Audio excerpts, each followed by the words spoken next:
The party is bigger than all of us. Yes. It's not about an individual thing. No. Each of us may occupy a position, but it's just for a period of time. Yes. And the position is what matters, because the position is a party position, and it's all about strengthening the party, ensuring that the party is united and can deliver to the Jamaican people what they need, which is upliftment, empowerment, and a better life for all Jamaicans, especially the masses, which has always been the focus of the People's National Party. Comrades, we have just gone through an internal election. From where I stand, comrades, it was a relatively clean and courteous and comradely election. Certainly for my part, and I believe for my comrade sister Lisa's part, we tried our best to set a tone that we did not want to see any disrespect, any kind of divisive conduct or words, and we should just focus on the positive things about the candidates involved. Anyway, that is over from the 7th of November, and we're now facing the future together, and we must unite, and we must find our way together as one party with one common purpose. You are all my comrades, I am your comrade too, and we are together building the party to make it strong for the Jamaican people. And the word is really love, because it's love among ourselves that will enable us to put these perpetual things behind us and move forward. And the truth, comrades, we all know that the party has been suffering from these little internal negative feelings. Some of it going back some time, some of it more recent. But I think everybody in the party recognizes that for us to regain the strength and power of the People's National Party, we have to change that culture. That culture is a destructive culture, comrades. That's a culture that is weakening the party in the eyes of the Jamaican people and in reality, comrades. There's no future in that. All of us have to really think wisely now and say, what is it that we need to do to make the party strong again? And it must be about focusing on what the party needs. The party definitely doesn't need for one comrade to be tearing down another comrade, especially in any public space. We have opportunities, if we have disagreements, to discuss them. The party has a fantastic structure, from regions, constituencies, divisions, groups, and then of course at the national level. It is a well-designed organization, comrades. So we can resolve our issues in the way that it was intended that should happen, which is behind closed doors, respectfully to one another, and we trash it out. And we don't, after whatever the decision is, as long as it has been properly taken, we abide by it, we accept it, and we move forward in the interest of the party. And comrades, I'm not an egotistical person. I'm not a person who's here to big up myself. I stepped forward and offered myself because I thought I have some skills, I have some experience, I have some attributes and an approach that can help the party move forward. And all I'm really asking for everybody to do is just to respect the office of the presidency and let us put the weight of the party behind all of the organs and all of the offices of the party and move forward together. Because if we do that, comrades, our future is assured. Our future is assured. There's nothing to stop us from having a great future other than ourselves. Because we are the ones who are holding ourselves back by this constant or past conduct. And we have the power to change it. Nobody else can change it for us. We have to change it for ourselves.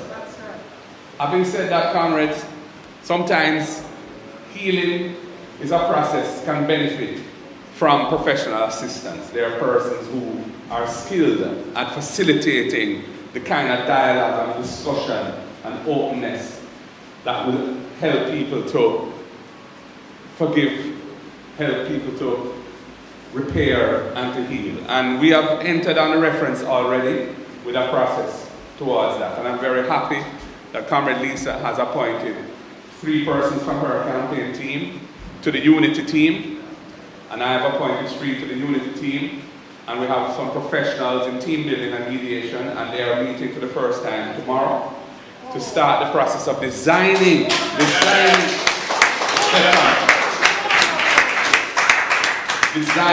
the healing process. And it's not an overnight thing, comrades, because we all know amongst some of us, the feelings are strong, there are hurt feelings, and so on. Some like me don't really feel no way about anybody, me good with everybody, some of these feel.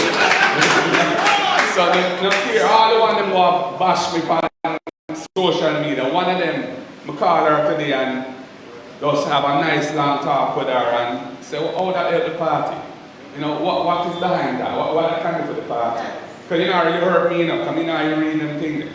But you know, others are reading it and it just do what the party needs and help build the party. And she said, yeah, true. And she'll go work with it and so,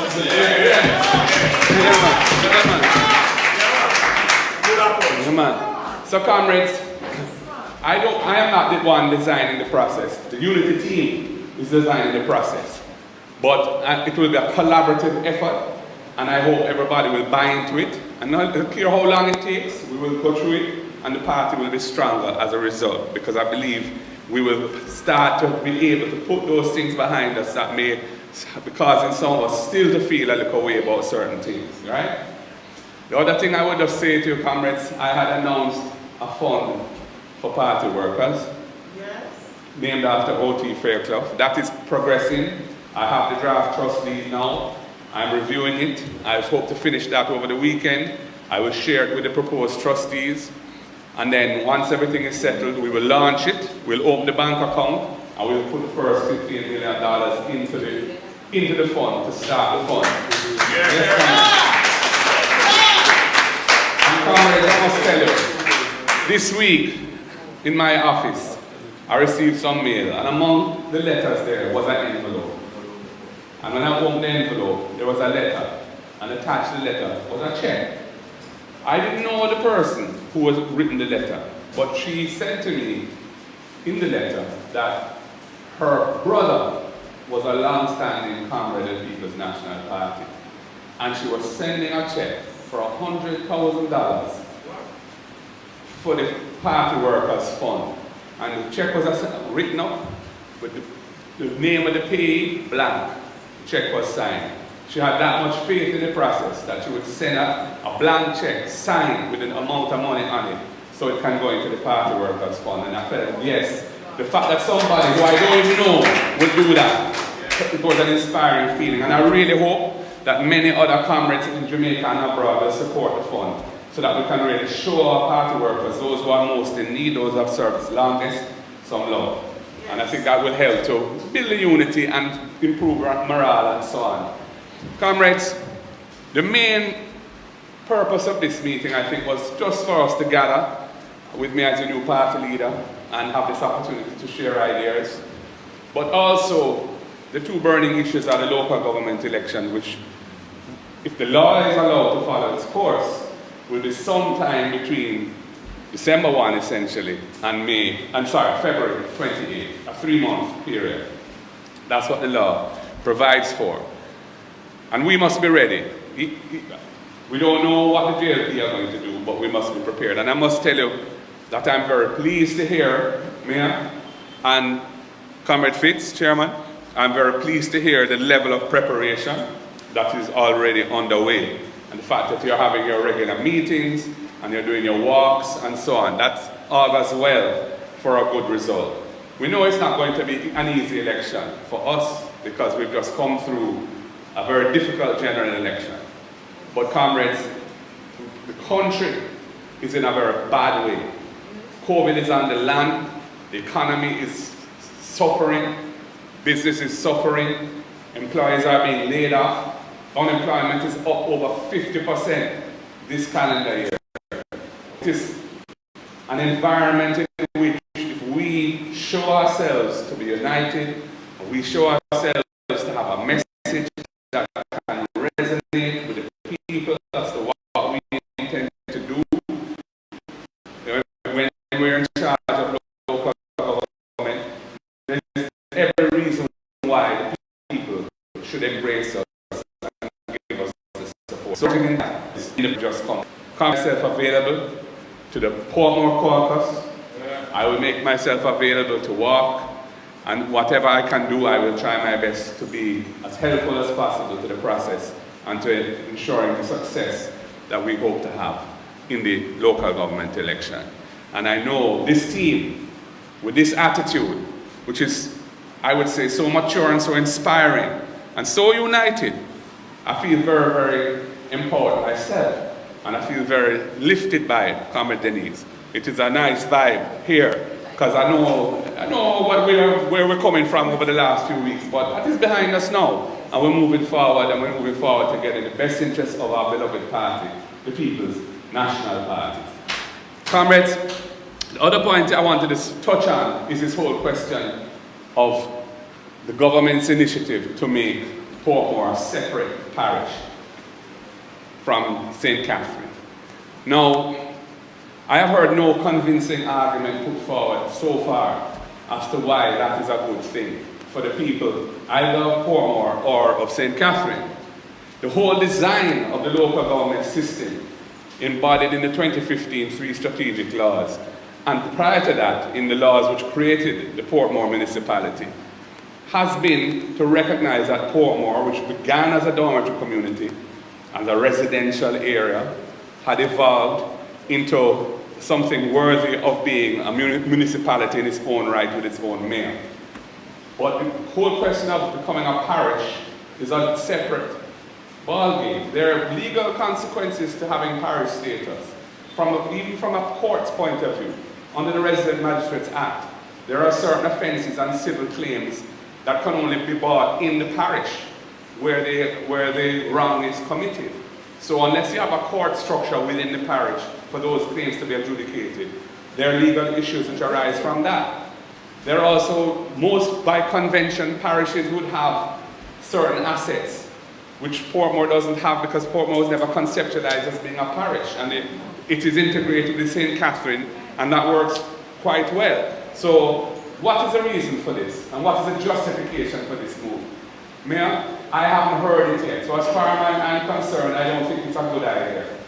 It will have other consequences. I don't know how, for example, the parochial road fund will be apportioned going forward, which is, as I understand it, is based on the relative size of road networks as between parishes, but within St. Catherine, it's apportioned based on divisions.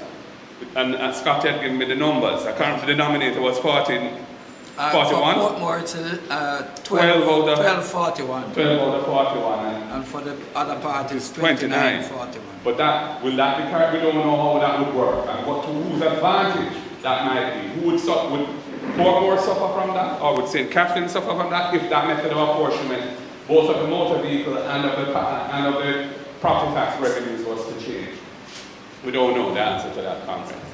What we do know is that this is essentially a political ploy, which is going to take a whole lot of energy, a whole lot of time of drafting and of conceptualization, of resolving all of the little issues that will arise from creating a parish out of Portmore. And to what end? Simply because the Jamaica Labour Party is of the view that it will give them a better chance of winning the St. Catherine Municipal Corporation. That is what that is about. And to my mind, that is not good policy. That is not statesmanship. That is not good governance. That is not in the best interest of Jamaica, which has so many problems tackling with now, with COVID, the public health crisis, the unemployment, the economy contracting, the tourism industry suffering, workers laid off, etc., poverty increasing. And they want to be spending so much energy and time appointing a committee just to try and improve their political chances of winning one municipal corporation. Comrades, I don't feel it, I can't buy into that, and I don't support it. I'm keeping an open mind because I'm not saying I'm an expert in this topic. It has just been thrust upon us relatively recently, although there was some talk of it from before, but I'm yet to hear any convincing reason as to why this is a good thing for the people of St. Catherine, including the people of Portmore. What I would encourage you to do is to reach out to the stakeholders and the broader community in Portmore and in St. Catherine and hear what the people have to say. Have some town hall meetings around it, bringing people who can speak to the topic and let people be aware of what this is all about. And maybe a petition could be established to say we do not want to see this thing go forward because we don't think this is in the best interest of the people who live in Portmore and St. Catherine. And I think the working group that Scotty has asked me to form is an excellent idea, and I would like to have discussions as to who might be the right people to put together on that in terms of people from the parish and persons outside, so we can try and strategize and develop the tactics as to how we approach this matter. At the end of the day, comrades, the government has a big majority in Parliament. So if they are going to be arrogant about it, then it is what it is. But at least we can try our best to make the people aware of what is going on, have a better understanding of it and what is behind it, and encourage the people to stand with us and say, no, this is not where we want to go. Because as I said, the design of the system has been thought through. Years of thought and effort were put into local government reforming. It was a long process that went through which led to Portmore becoming a municipality and led to the ultimate 3 strategic laws with this municipal corporations out of parish councils and so on, and the governance systems around that. To be messing around with that just because of politics, that is not what Jamaica needs right now. Jamaica needs good governance based on principle. And this does not appear to me to be a principal position. This is an opportunistic thing that is going on, comrades. So I don't support it as presently advised, and that is the position I will convey to you all as your party leader. Comrades, once again, I want to say to everyone here, we are all proud, strong members of our noble movement, the People's National Party. Let us work together to build our party so that we can resume government of the country, which is how we can deliver what the people need us to deliver. There is no future other than a future of unity, a future of understanding, a future around a common purpose. Yes. We have the power within us to do this. It is a matter of choice. Thank God it is not something that we have to rely on anybody else to solve for us, who we do not control. We control it. It is an internal matter. We can deliver it, comrades, and we must. And when we do, the future will be bright. Jamaica will smile to see the party rising again, like the sun, just like our original logo, and blossoming into the powerful movement that we are and we must be. Comrades, thank you for inviting me. Thank you for this opportunity to share with you. The word is love. God bless you all. Thank you.